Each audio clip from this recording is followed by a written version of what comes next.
Brought to you by Tales from the 20s, Emma Marinek, Public Radio.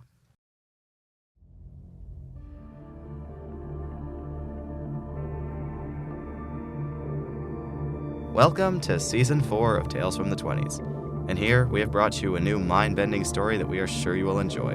And to start off, let's get into The Ferris Wheel, Chapter 1.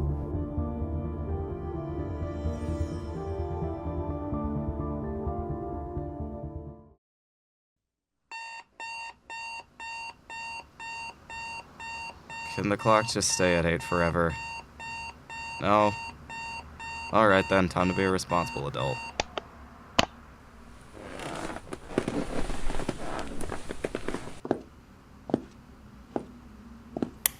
Jesus Christ! Okay, I don't have time to clean up. I can talk to the landlord tomorrow. Okay, Phil. You can do this. Just go over it one more time. Alexa Pro, first or speech? Definitely pills. Alright. Good morning, Mr. Conway. Would you like a refill on your water? Oh, yes, it is a new suit. Thank you for noticing. Now, I'll get straight into this, since I'm sure your time is very valuable. I've been a humble employee of Conway Estates for over 22 years, and it'll be 23 in just a few weeks. Through that, I have seen the ins and outs of this company and learned how best to work and manage my fellow employees. Though, unofficially. If you were to call anyone downstairs, they'd happily confirm that. Though I feel that the mailroom is not the best place for me to utilize this knowledge. I've already drafted up more efficient methods to deal with leases that require much less shredding and therefore less money spent on paper. I shouldn't say that part, leave it for the end. That is why, and I am very grateful to have this opportunity to talk, that I have come to ask you for a promotion from file clerk to office manager. He'll like it. He has to. Oh, good morning, Phil. Good morning, Miss O'Byrne. You might want to take a jacket. It's going to be a brisk one today. Great to see I'm not the only person who cares about pneumonia. Okay, let's do this. Straight posture, make eye contact, don't stutter. I got this. Oh, God, I hope I got this.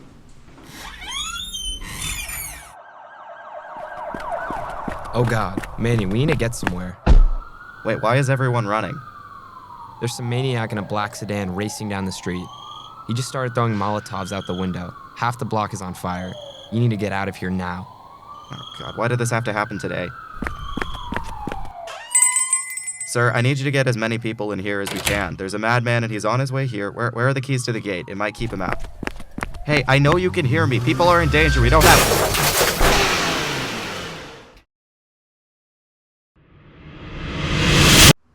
Ah, God, my leg. Oh, man, I must be really stressing about that promotion. I haven't had a dream that vivid since Mom got sick.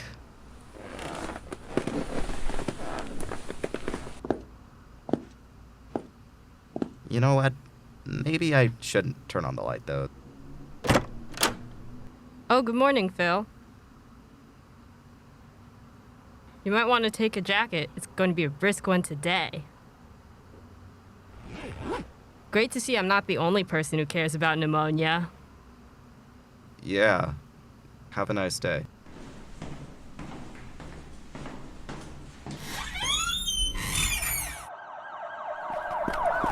Oh God, Manny, we need to get somewhere. Dude, there's some maniac in a blue pickup truck racing down the street. He just started throwing... Wait, did you say a blue... I think he plans on ramming into the jewelry store. He might try to distract the police with fires to rob it. Get people as far away from here as possible. You guys have to go right now. Someone is coming to destroy this place. Get out now.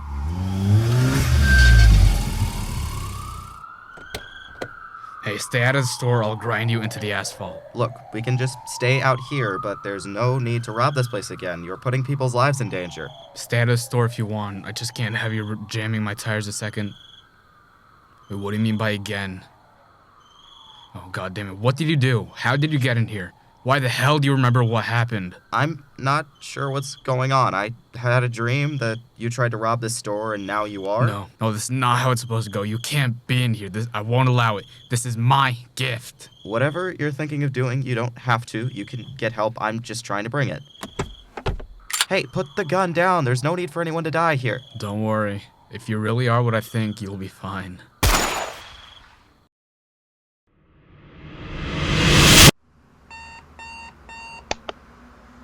Okay, what the hell is happening?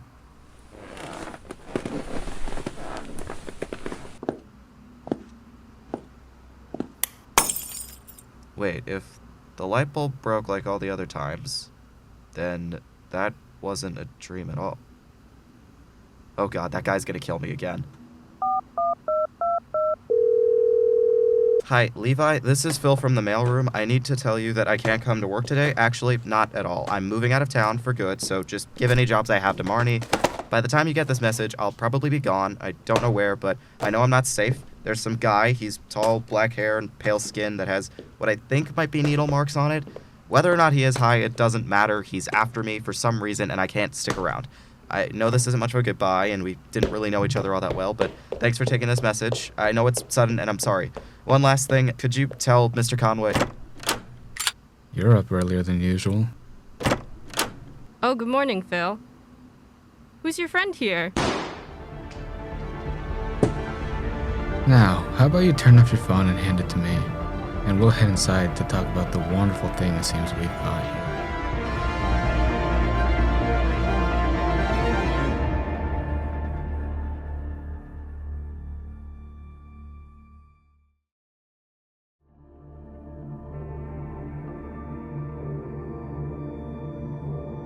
This episode contains subjects involving drug use, which may be disturbing to some. Viewer discretion is advised. The Ferris Wheel, Chapter 2. Mr. O'Byrne, are you... Oh, he's definitely dead. Now, come in. We need to talk. Let me just take that, if you don't mind. I'm Connor, by the way. Hey, you've already died and come back. It's the same thing with him. I spent a lot of time at the firing range and even figured out how to swipe a gun undetected. He didn't suffer.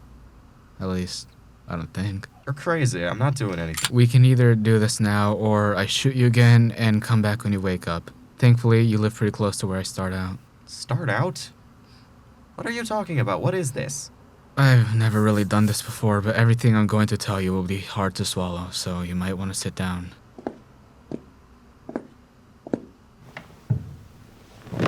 I heard you yelling about the track marks on my arm, and yes, I do use heroin, though I stopped after maybe a few months worth of time because it's lost its touch.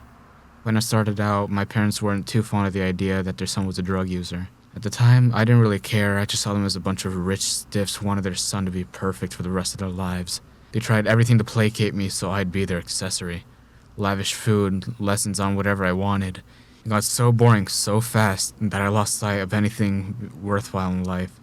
Heroin was the only thing that seemed worth anything anymore. Then one day, my dad threw me out of the house when I came to his retirement party high. I had to spend the night on a friend's couch and later found out that my parents had cut me off. For the next 2 years, I was broke and still using it until eventually my shallow well of wealth went completely dry. The day before what is supposed to be today, I broke into my parents' house and stole the Purple Heart that my family got after my grandfather died in Vietnam. My father claimed that he would die to keep that thing going through our family, but I pawned it off and spent almost the entirety of that on Brown. And then I pretty much shot all of it in one sitting in the shop's alleyway that night. The next morning, I woke up in the hospital bed treating for an overdose. The nurse told me that my father had heard of the overdose and was going to pay for my treatment because, of course, he wanted to keep his son alive and not bothered to visit. It was a sort of purgatory for the next 24 hours until I was healthy enough to leave. Then I found a motel and went to bed. When I woke up, I was back in the St. Francis Hospital, still feeling the same overdose symptoms that are as common to me now as morning breath. After the nurse came in and recapped the exact same story, that was when I realized that I was reliving the exact same day again. I don't know how and I don't really care, but I was stuck in some kind of loop. And if I fall asleep or die by the end of the day, it resets and I wake up back in that room. I've been going through that process for more days than I can count. And meanwhile, every other person seems to come back and forget everything that happened once I reset. Now, it seems like something has brought you into it with me, and now we both have to black out for it to reset. What happens if we're awake and alive by the end of the day? I'm not sure. I've never waited that long. But I got pretty close to it while running away from the cops after shooting you in the face last time. At first I was furious. I had access to this miracle for so long that I thought that I was the only one who had it. I was one powerful, immortal being, and everyone else could do nothing to stop me. Now you're here, and for some reason, you still retain your memories from the reset. You possess the same power as me, and I mulled over it, every detail of why. Your full name is Phil Thomas Lorne. You've got the middle name of your father. You were born on October 19th, 1977, to one Maeve Lorne. And you were an only child because she had to get an operation to have you that prevented her from having other children. Thomas Lorne died of a stroke 3 years ago, and Maeve is now catatonic, the pain of which led you to seek a therapist named Brenda Cosgrove. You hired a caretaker for your mother, even though it's eating away at money you desperately need. This is why today, you were planning on asking your boss, Mr. Conway, for a promotion. You spent even more money renting a fancy suit because he demands everyone looks their best around him. Well, I'll tell you right now, during one of my loops, I stole a similarly fancy suit and went to Mr. Conway claiming to be an interested investor. I then convinced him to ditch his post and take us to his lavish club so I could dine on filet mignon and gold-crusted ice cream. While we were golfing, he told me that he was supposed to meet with you and talk about a promotion, but then he admitted that he would never promote you as long as he was sane. That's not true. He didn't say it was because you weren't qualified. He said it's because you're too soft. You lack the ruthlessness and apathy to bring the hammer down on those who act up. If it makes you feel any better, I put rat poison in his wine before I went to restart. It was after that interaction that I decided to meet you, and I had dozens of conversations with you over various loops. We actually knew each other pretty well, but you will only now start to see it. And I figured that's why you're here with me. Living life without consequence is great, but there were certain things I wanted to try that I could never do alone. These 2 syringes are full of propofol. I make sure to steal some from the hospital before I leave every day. It'll induce enough relaxation that you'll fall right asleep to ensure the loop continues. I'm asking you now to join me on this hedonistic joyride. You don't have to worry about their promotion anymore. You can just quit your job, tell off your boss, or strangle that entitled prick and then fall asleep to negate it all. You might think escape is the only true course. I thought so too for a while, but it's not. Here you can do anything, undo anything, read every book, burn every book, see every place, and then raze it to the ground. Phil, you can do it with me, partners of the apocalypse, friends in arms. I thought life was meaningless, but this is what it's all about. The joyride. This is the rush of the lifetime. We're having fun without the burdens of friends, family, money, or time itself. You won't have to live your life for anyone else anymore. Not Mr. Conway, not your mother, not anyone at all. You are free from everything, Phil. All I need you to do is inject yourself with this. It'll bring back that guy I shot and put this gun back in the hands of the cop I stabbed to get it. Then we can meet up at the hospital, and the world will be ours.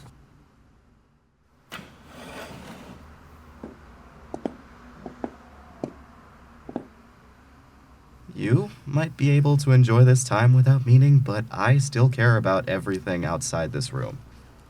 I don't think I could lie with myself, knowing that I'm holding the world back just for myself, so I'm gonna find a way out of here, and leave you to continue pointlessly massacring and indulging for eternity. All right then. Connor, what the... It's too dangerous to have someone else with this power outside my control. I once heard of a fable involving 2 men in a cave, only able to see things through the shadows of the fire behind them.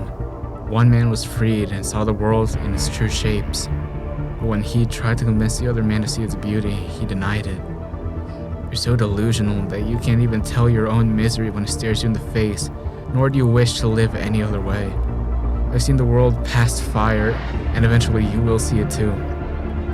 But I can't forget this betrayal. I'm going to make sure that your life is a living hell. I am light years ahead of you in mind, body, and soul. You are in my domain, and I will break you so bad you'll beg me for salvation. And this pathetic desire of sacrifice will be a distant impulse when I'm done with you. Eventually you'll thank me. We've got all the time in the world.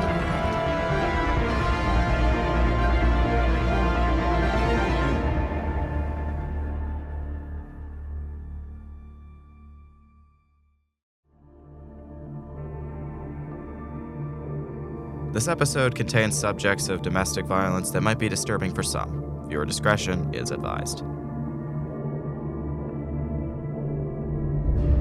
The Ferris Wheel, Chapter 3.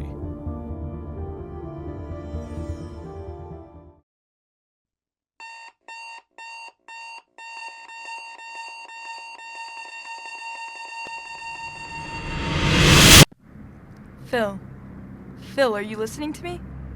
Oh, yes, Brenda, Well, I'm gonna need you to leave. I can't really give you an appointment right now because... Your phone was stolen. You left it in your car this morning to smoke a cigarette, and when you came back, it was missing. I know, you told me. I didn't, though. Really? God, these days are starting to blur together. Regardless, we can't talk now. I'm sorry, but I have someone else, and you aren't scheduled until Wednesday. Yeah, the guy coming here, I think his name was Dale Hannigan. He was supposed to call to cancel today. Oh, really? He was very consistent with our visits. Yeah, well, he can't come on account of the fact that I slashed his tires, so if you have nothing else to do, can we please just talk? I need my shrink right now. Okay. Do you want to tell me why you did that? I did originally, and then you called the police. And as I say this out loud, you're probably thinking of doing it again. Phil, I don't follow. Have you been taking your antidepressants? I can't, because for the past 3 months, I've been waking up to one new hell after another. Well, depression can make it seem that way. This is not me failing to get out of bed. You wouldn't dare wish to know what the hell I'm going through. Look, I've had this conversation a few times already, and every time it's made me sound crazy, so I don't know how else to say this. There's someone in my life now. I ran into him, and now he won't leave me alone. I've tried just getting into my car and driving, and he always finds me. I've tried fighting my way out, but he's a master of everything that does and doesn't involve a weapon, so he always wins. And every time he does, he tortures me. I've been stabbed, shot, burned, run over, electrocuted, blown up, hung, defenestrated, skin dismembered, poisoned, frozen, and a mix of all the above for the past 3 months straight. The torment only stopped a couple days ago. I know that he's probably planning something big for me, and I'm trying to use that downtime to figure out what the hell I should do about it. You're my therapist, and you have at least some knowledge on psychology, so I thought talking to you might help me.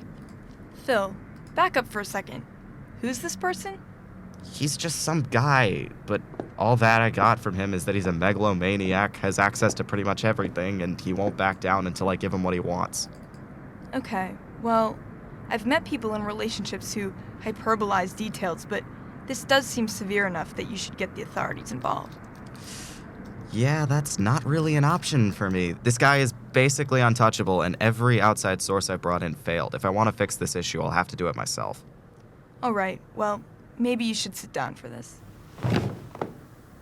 Now, I don't say this to offend you in any way at all, but the problem with most abusive relationships is a lack of action. We've already spoken about your mother's condition and how it's affected your relationships. And I'll be open with you. I've had a similar experience with my daughter. She was in an abusive relationship for 5 years. I was completely unaware of it. I know that seems ridiculous coming from a therapist, but I had no idea that her boyfriend was hurting her. The problem was that she lived in another state, and so any bruises she gained could be patched up in the time it took me to drive there, and I almost never came unannounced. It's just not my nature. I finally learned the truth when she'd been struck in the face so hard that she fell back and hit her head on the corner of the TV. Her boyfriend left her there, and she was found by a delivery man later that day. She was taken to the ER, and her boyfriend was arrested. Unfortunately, though, the blow caused a cerebral hemorrhage, and she had to be put on life support. She's been like that ever since. During her boyfriend's trial, I watched as multiple of her neighbors and friends came to the stand. They all gave similar stories of his bad temper, slapping in public, arm pulling that was more rough than normal.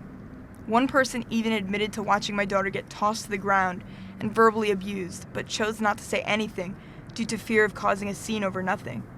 Every person on that block was swallowing that knowledge and choking it down.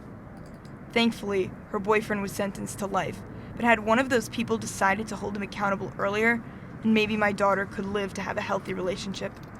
That was ultimately why it continued. No one bothered to give him consequences until they were forced to.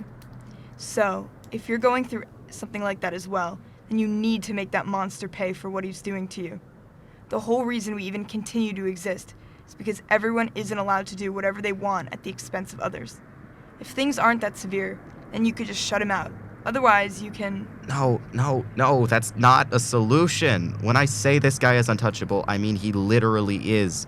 Nothing can force him to slow down, not even death. He's so unaccustomed to it. Even the laws of his own body aren't an inhibitor.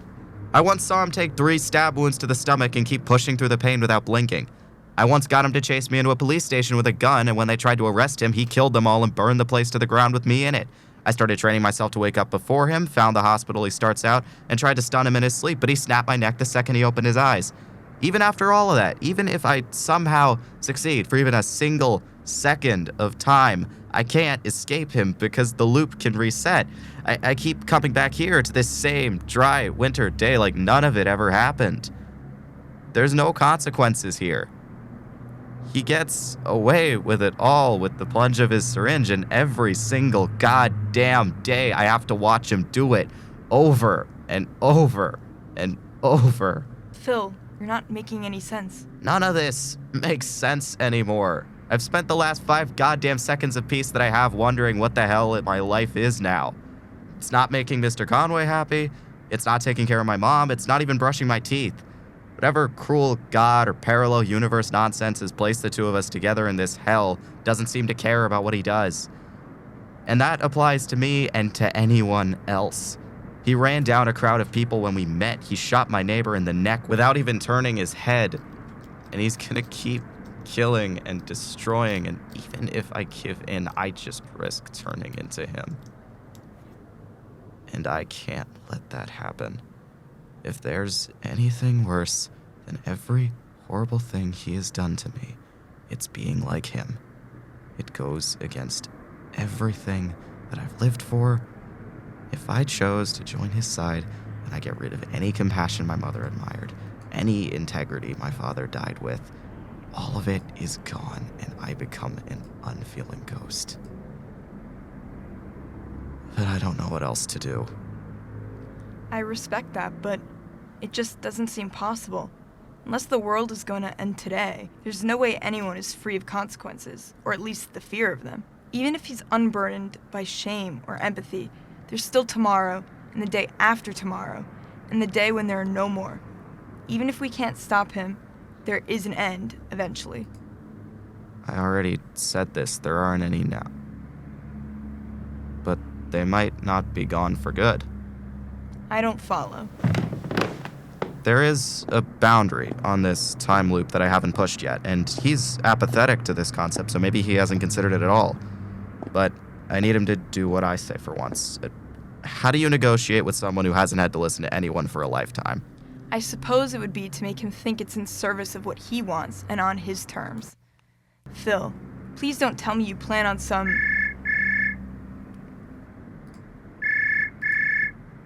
Wait, I thought you said your phone was stolen.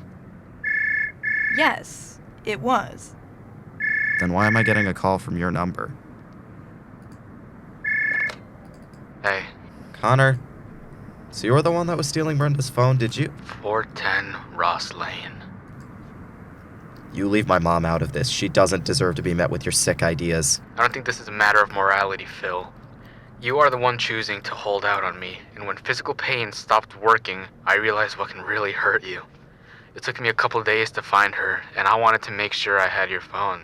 Whatever you're thinking of doing. I've already eviscerated her caretaker in front of her. I can start anywhere you choose, but some things gotta be removed in the next 5 seconds or I'll decide, and I know what place to target. I do start out in a hospital, after all. Connor, please, just come after me, okay? Whatever it is, I'll endure it. You see, Phil, ever since I had access to everything, I get bored pretty easily. And I'm not satisfied with the previous results. So name a body part from below the shoulders in 5, 4... Connor, hang on a second. This knife is pretty dull, Phil. 3, 2... I'll take your deal. Really? I thought we'd have at least a few weeks to do this before it broke you. Now, I need to know that you're serious before we can do anything else. I can read you out the terms once I get out of this house. The caretaker's starting to attract flies. I have one condition, though. Alright, but choose your words carefully. We need to meet up on the next 3 resets, maybe a few hours before the sun goes down. I want to tie up a few loose ends and say my goodbyes, but it'll have to work with their schedules. Once all the official junk is out of the way, the real fun can begin. Now you're speaking my language. I'll call you soon. Remember, if you try anything, if I so much as smell bad intentions, I'm going to come back here every single day and make you watch It's the only thing you have left is torn to shreds. See you soon. Phil, what was that? I think I'm gonna take your advice.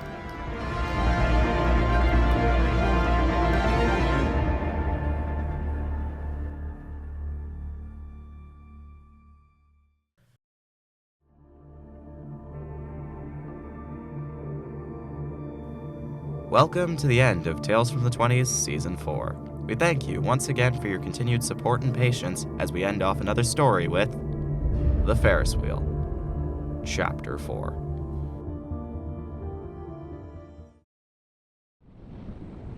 You have arrived at Miners Mountain Amusement Park.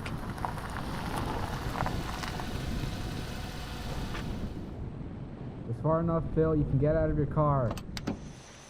I want you to maintain this distance until I tell you otherwise. I do have a gun on me. Now, I put a metal detector by the stand on your right. I want you to scan yourself, legs first, then arms and your torso. Make sure that I can see the metal detector the whole time.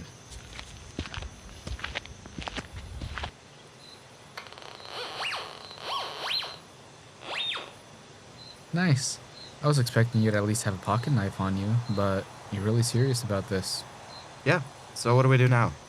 Have you ever gone on the Rocky Revolution? No, I don't think I've ever been to this amusement park. It's only open during the summer when I was working.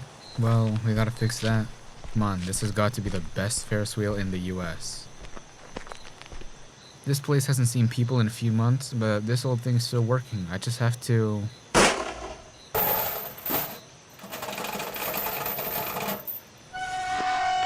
There we go. We've got to get on the one covered in purple crystals. The door is a bit loose, but it ultimately shakes at least.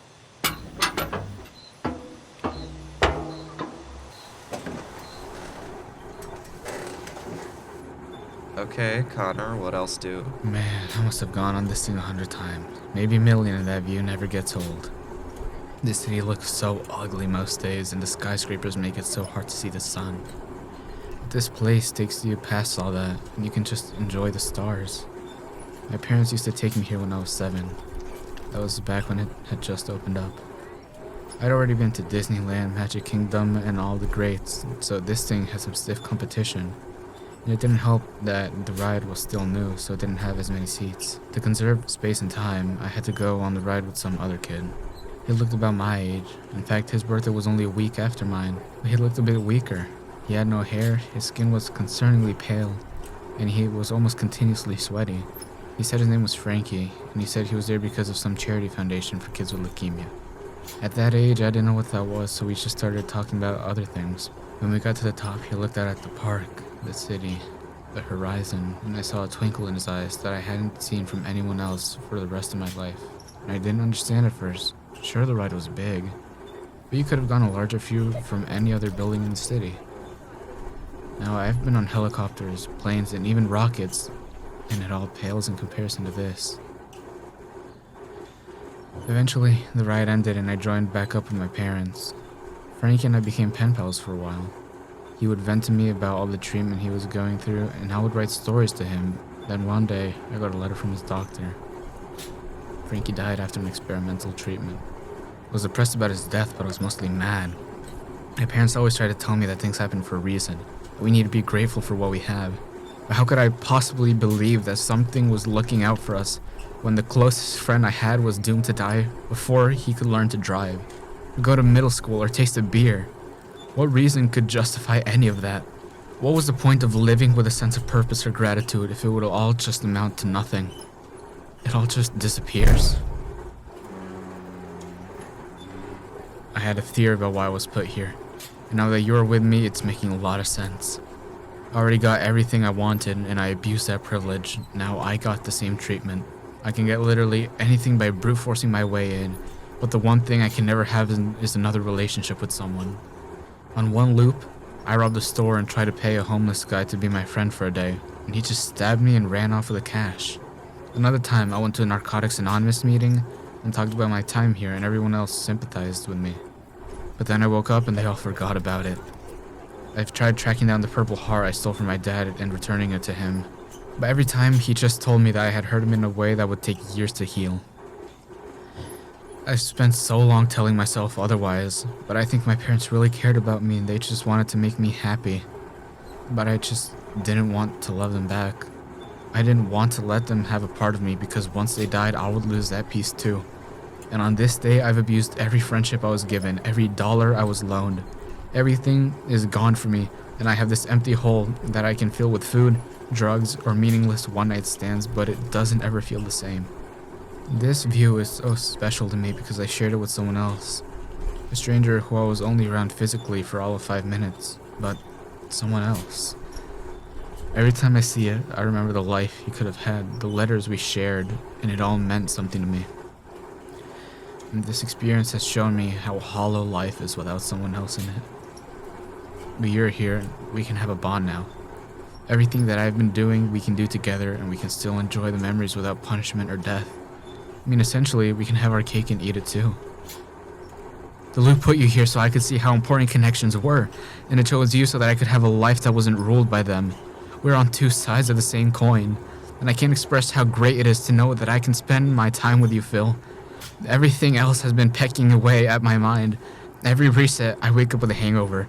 Every reset, I have to hear the same corny song playing over the hospital intercom. Every reset, I'm stuck with a confining 30 degrees. I can't go back to living in a regular time. I can't make it past this day. I've forgotten what aging is like. I've forgotten what actual prison time could be.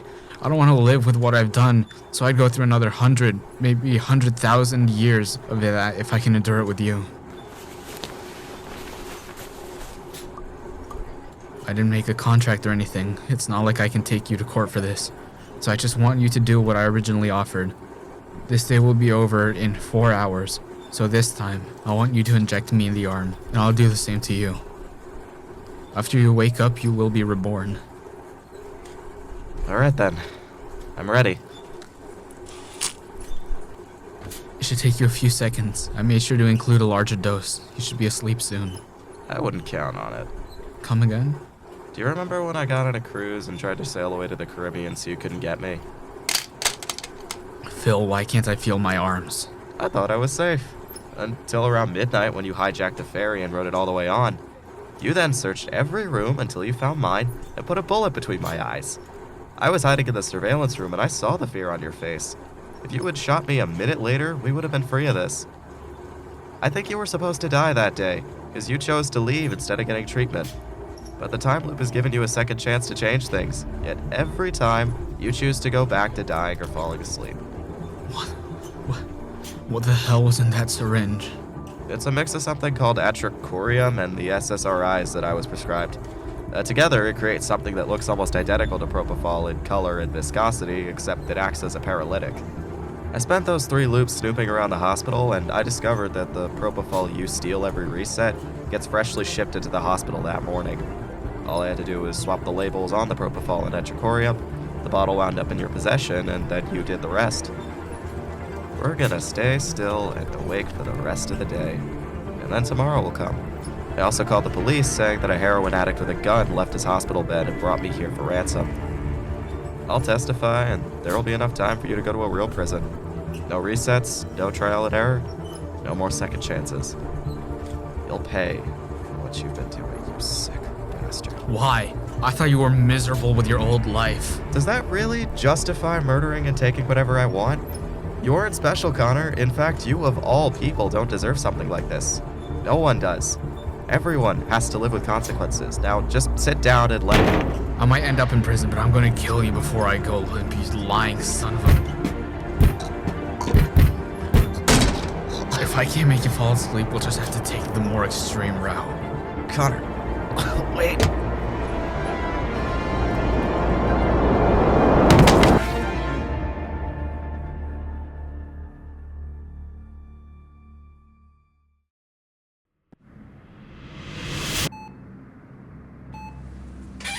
God damn it, no, we can't still be in here. Sir, you shouldn't stand up. Your legs are broken. Wait, I'm in the hospital? What the hell happened? You fell out of a Ferris wheel, Mr. Lorne. The police said they watched a man throw you out of it before jumping himself. You made a call earlier saying he had abducted you. Thankfully, the police brought an ambulance and you were saved. What about the other guy? Well, you landed on your ankles, but Mr. Reeves took a nosedive and hit his head. He remained lucid for a few minutes before seizing, but now he's in a vegetative state, and I don't think he's likely to regain his motor skills. The man will be stuck between being awake and in a dreamlike state, presumably until he passes, so you can rest easy. Could you move the curtain? I don't want to see his face. Okay, well, you should still get some rest. Afterward, we can start your physical therapy. Or we can wait until you make more progress healing. There's always tomorrow. Yes, there is. Yes, there is.